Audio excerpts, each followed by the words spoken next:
Hello everyone, let us discuss about urinary excretion data.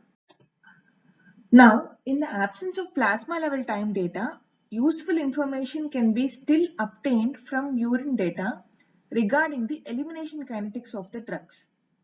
And this method has several advantages in the analysis of pharmacokinetic system. Coming to the advantages of urinary data, the method is useful when there is lack of sufficiently sensitive analytical techniques to measure the concentration of drugs in plasma with accuracy. This method is non-invasive and therefore better subject compliance can be assured. Next one is the method is more convenient since it involves collection of urine samples in comparison to drawing blood samples periodically. And a less sensitive analytical method is required in determining the urine drug concentration as compared to plasma drug concentration. The next one is first order elimination, excretion and absorption rate constants and the fraction of drug unchanged can be computed from such data. And the first order metabolism or extrarenal excretion rate constants can also be calculated subsequently from the differences of Ke minus Ke. And direct measurement of bioavailability, both absolute and relative, is possible without necessarily fitting the data to mathematical model. The next one is when coupled with plasma level time data, it can be used to estimate the renal clearance of unchanged drug according to respective equations. Coming to the disadvantages, a significant amount of drug must be excreted unchanged in the urine in order to consider urinary excretion. An analytical method must be specific for unchanged drug. Metabolites should not interfere. Computation of volume of distribution and total clearance from the urine data is impossible without the use of plasma level time profile. Not an accurate substitute for plasma level data, and the urinary data may be inaccurate in case of slow drug release or long biological half-life. And frequent sampling should be done in order to obtain a good curve. During sampling, the exact time and volume of urine excreted should be noted. Urine samples must be collected for at least 7 biological half-lives in order to ensure collection of more than 99% of the excreted drug. And the changes in the urine plasma and urine volume may alter the urine excretion rate.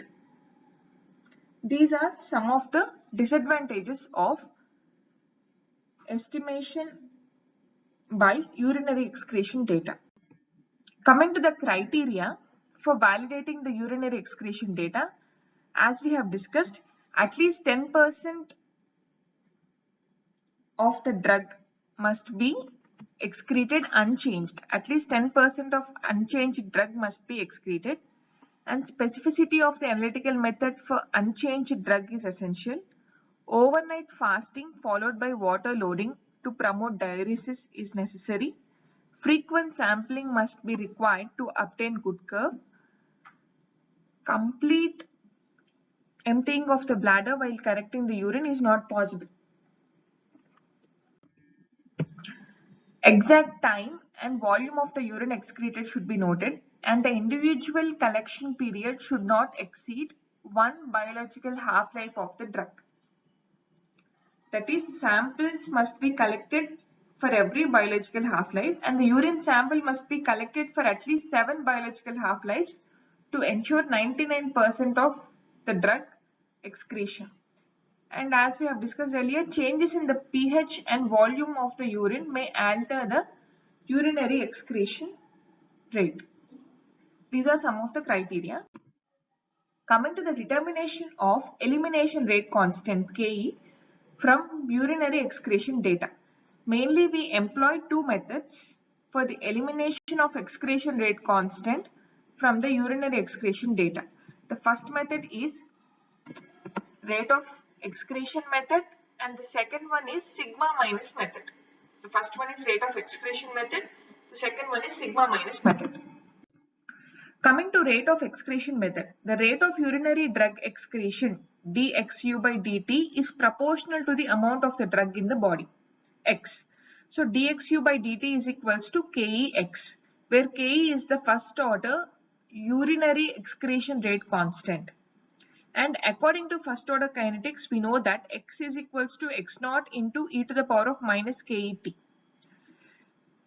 So dxu by dt is equals to ke into x naught e to the power of minus ket, where x naught is the dose administered, that is nothing but IV bolus. Upon transformation to the log from the above equation, the following equation will become log dxu by dt is equals to log ke small e, log ke x naught minus ket 2.303. And if we plot a graph of semi-log plot of log dxu by dt versus time, you get a straight line whose slope is equals to minus ke by 2.303.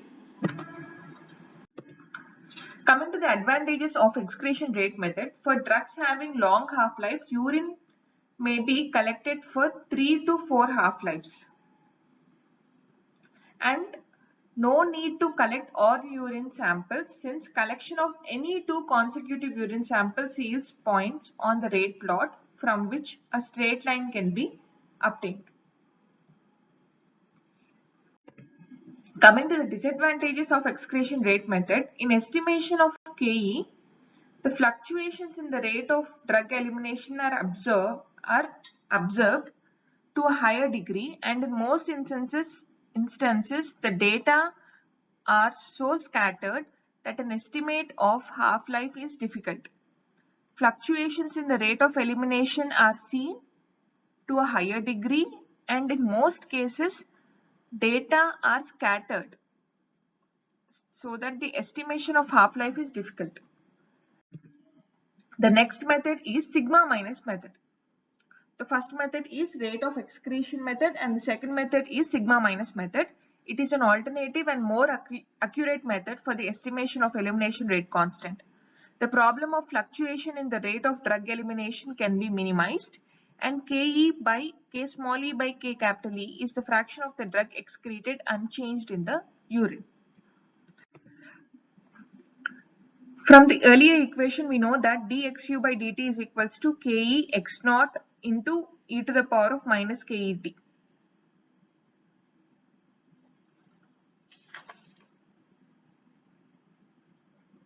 Integrating the above equation, we get dxu by dt is equals to ke into x naught into 1 minus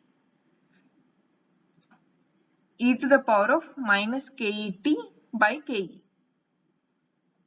Ke into x naught by ke into 1 minus e to the power of minus ket, where xu is the cumulative amount of the drug excreted unchanged in urine at any time. And as the time approaches infinity, that is after 6 to 7 half-lives, the value of e to the power of minus ke infinity becomes 0, and the cumulative amount excreted at infinite time is given by xu infinite is equals to ke x naught by ke. By substituting and rearranging, we get xu infinity minus xu is equals to xu infinity e to the power of minus ket. And converting to log, we get log xu infinity minus xu is equals to log xu infinity minus ket by 2.303, where xu infinity minus xu is the amount remaining to be excreted. This is an important point. Amount remaining to be excreted, ARE, at a given time. Hence, sigma minus method is also called as ARE plot method, amount remaining to be excreted. And when a semi-log plot of ARE versus T yields a straight line whose slope is equals to minus Ke by 2.303. Coming to the disadvantages, this method the total urine collection has to be carried out until no unchanged drug can be detected in the urine. That is up to 7 half-lives, which may be tedious for drugs having longer T-half. Complete collection of urine samples should be done, which is a disadvantage for sigma minus method, especially in case of drugs which have longer T-half. Now let us discuss the determination of equation for drug given as IV infusion. Until now we were discussing about IV bolus. Now let us discuss about IV infusion. We all know that dxu by dt is equals to kex, and for IV infusion we know that x is equals to r0 by ke into 1 minus e to the power of minus ket, where r0 is the rate of infusion rate. And the above equation can be transformed in terms of xu as xu is equals to ke r0 t by ke minus ke r0 by ke square into 1 minus e to the power of minus ket.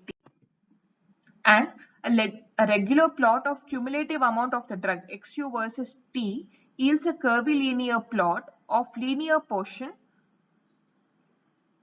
of which has a slope is equals to ke r0 by ke, and extrapolation of the linear segment to the time axis yields x-intercept equal to 1 by ke.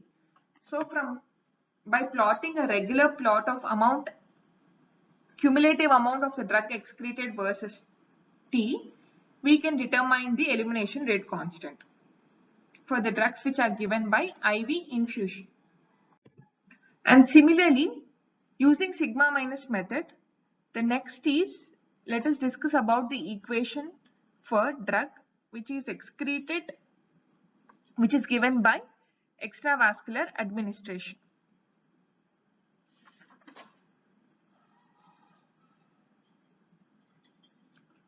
So this is the final equation for extravascular administration. ARE is equals to XU infinity minus XU, that is equals to XU infinity by KE minus KA,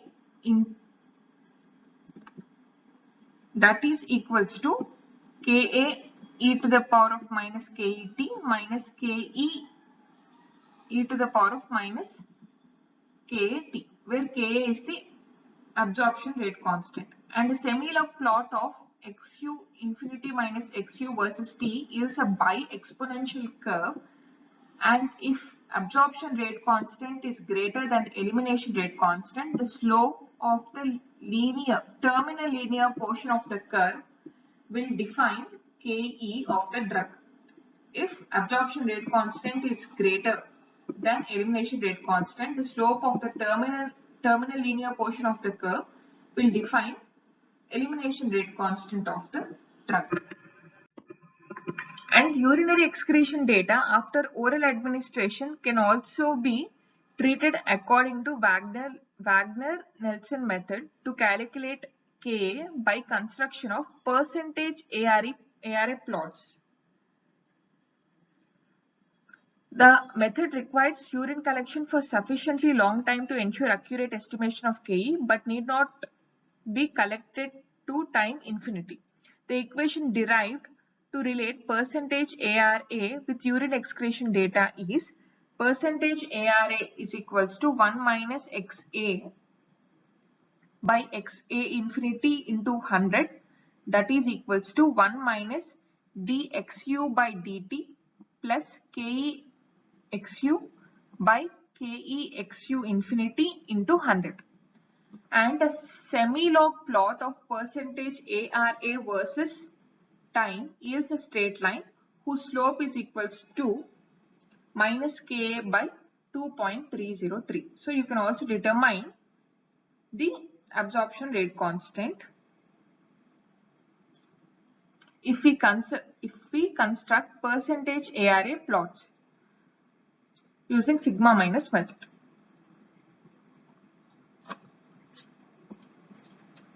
Accurate determination of Ka from urinary excretion data is possible only for drugs with slow absorption rate, since for drugs with rapid absorption rate, the collection of urine samples at short intervals of time is difficult.